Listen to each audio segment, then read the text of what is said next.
Vegan recipes with Pat and Emily. It's vegan recipes. Welcome to my kitchen. Tonight on It's Vegan, I'm going to show you how to make one of our favorite teas. It's called fruited mint tea. And when we put out our hibiscus lemonade recipe, I had a friend say, hey, when are you going to show how to make that fruited mint tea? So tonight's the night. I am going to be showing you a double recipe because if I only made a single recipe, it would be gone instantly.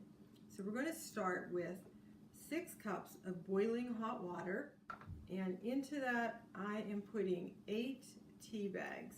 I'm trying to get them wet, as you can see, and I'm also putting fresh mint leaves. I'm going to hold on to my tea bag so they just don't go in all the way. And because this is a double recipe and it's early in the spring, I didn't have as many mint leaves as normal.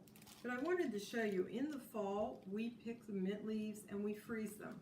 I know you could dry them, but for us, we just make a pack of the number of mint leaves we need for a recipe. This will have to steep for 5 minutes, and when it steeps, you want to cut off all of the air circulation from it and keep the steam inside of the kettle. It's been 5 minutes, and at this point, I am using a plastic pitcher because this is so hot, I don't want to break the glass that I'm going to end up putting it into. And I have a strainer on top because I want to get the mint leaves strained off of the liquid.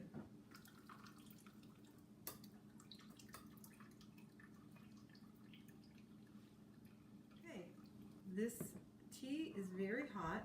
I'm going to be putting in 1 cup of sugar. You could use whatever type of sweetener you would like to use, and possibly you would like it not sweetened at all.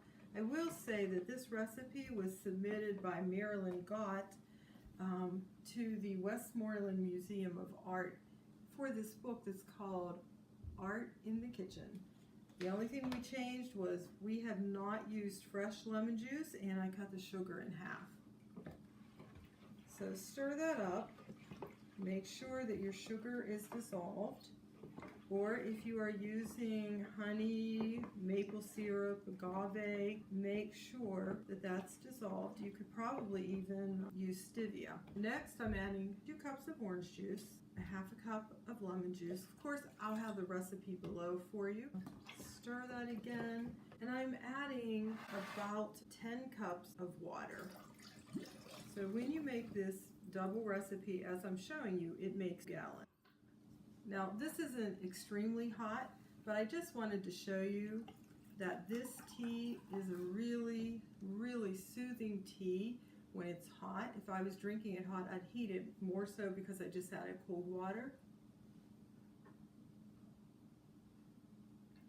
Very soothing, very soothing. If you had a sore throat, you might really like that, or if you didn't feel good, you might like that as well. You could store it in your refrigerator like this, but I'm going to show you how pretty it looks in a nice glass pitcher. And here you have it. It's a beautiful tea. I'm going to pour it over 2 glasses that have ice in. You could always garnish it with a mint leaf. If you didn't know how the mint leaves grow, this is the type of plant, and you could just break off a leaf and put it on the side there. I'm going to do the taste test right now.